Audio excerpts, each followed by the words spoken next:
ছায়া ঘনাইছে বনে বনে, গগনে গগনে ডাকে দেয়া। ছায়া ঘনাইছে বনে বনে, কবে নব ঘন বরিশানে গোপনে গোপনে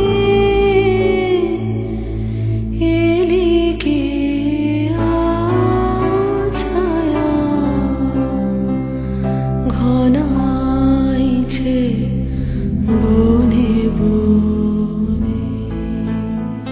ঠিক যে বয়সে সবাই ভাবে আমি বড় হয়ে গেছি, কিন্তু আসলে বড় হয় না, আমার তখন সেই বয়স। বাড়িতে গানের রেকর্ডের ডিস্কের মধ্যে একটা ছোট ইপি রেকর্ড ছিল, সুমিত্রা সেনের গাওয়া রবি ঠাকুরের গান। এক পিঠে উতল ধারা বাদল ঝরে, আর আরেক পিঠে ছায়া ঘনাইছে বনে বনে। বনে বনে ঘনায় যে ছায়া, সে তো বিকেলেরও হতে পারত, রোদ পড়ে আসার ছায়া। কিন্তু ইপি রেকর্ডটা আপন মনে ঘুরত, আর আমার চারপাশটা কেমন যেন আঁধার করে আসতো, যেন পাড়া জুড়োনো ঠান্ডা সনসনে হাওয়া ভেসে আসতো কোন অন্তরিক্ষ থেকে।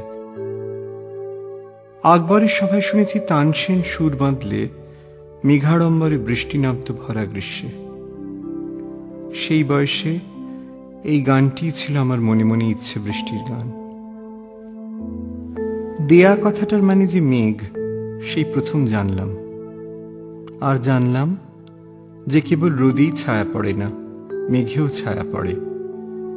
বিজ্ঞান তাতে কিঞ্চিত বিচলিত হলেও গানের তাতে লাবণ্য বৃদ্ধি বই কিছু হয় না। রেকর্ডটা ঘুরত, সুমিত্রাদি গাইতেন, আর আমি যেন দেখতে পেতাম হলদে শাড়ি পরা একটি মেয়ে আঁধার করে আসা বনের দিকে মুখ করে বসে গান গেয়ে চলেছে আপন মনে। মেঘ নীল আকাশের ছায়া, সবুজ বনের ছায়া তার পীতাম্বরী আঁচলের ওপর খেলা করে চলেছে। সত্যি, বড় হয়ে গেলে মানুষ আবার বুঝি ছোট হতে চায়, ফিরে যেতে চায় বারবার সেই আধা জাগ্রত আধা বিস্মৃত শৈশব কুঞ্জে। খেলা ছবিটার অনেকটাই আসলে আমার সেই হারানো শৈশবের সঙ্গে লুকোচুরি খেলা। সেখানে আমার বাবা মা আছেন, আমার দাদু আছেন, আমাদের বাড়ির পোষা কুকুর আছে, আমার স্কুল আছে, স্কুল ছুটি আছে, অবন ঠাকুর আছেন, আর সবার সঙ্গে মিলেমিশে সেই ছায়াবনের হলদে শাড়ি মেয়েটিও আছে। পাহাড়ের কোলে বসে দূরে ঝাপসা হয়ে আসা গিরিদিগন্তের দিকে চেয়ে সে মেয়ে আপন মনে গায়ে ছায়া ঘনাইছে বনে বনে। এই ছবিতে তার নাম শিলা।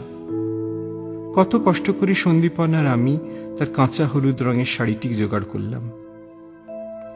স্বামীর সঙ্গে ঝগড়া করে শিলা এসেছে বাপের বাড়িতে। গৌরী যেমন আসেন প্রতি বছর গিরিরাজপুরে, বাপের বাড়ির ছড়ানো আঙিনায় পৌষের রোদে পিঠ পেতে দিয়ে দূর গিরি উপত্যকার দিকে চেয়ে গান গেয়ে চলে নিজের মনে। ছবির এই শিলা হলো মনীষা, মনীষা কৈরালা। সে তো সত্যিই গৌরী, রঙেও গৌরী, পাহাড়ি মেয়েও বটে।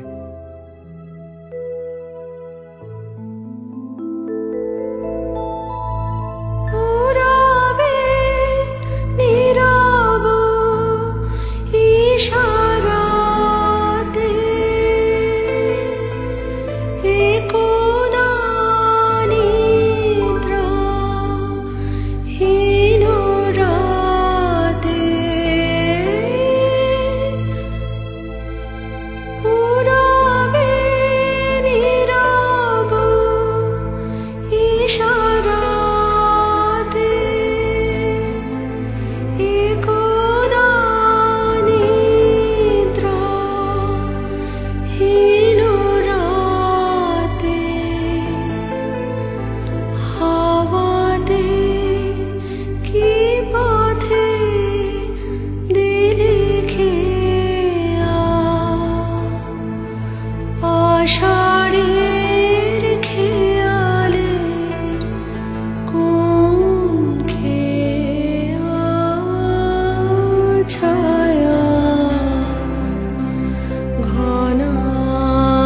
মিছে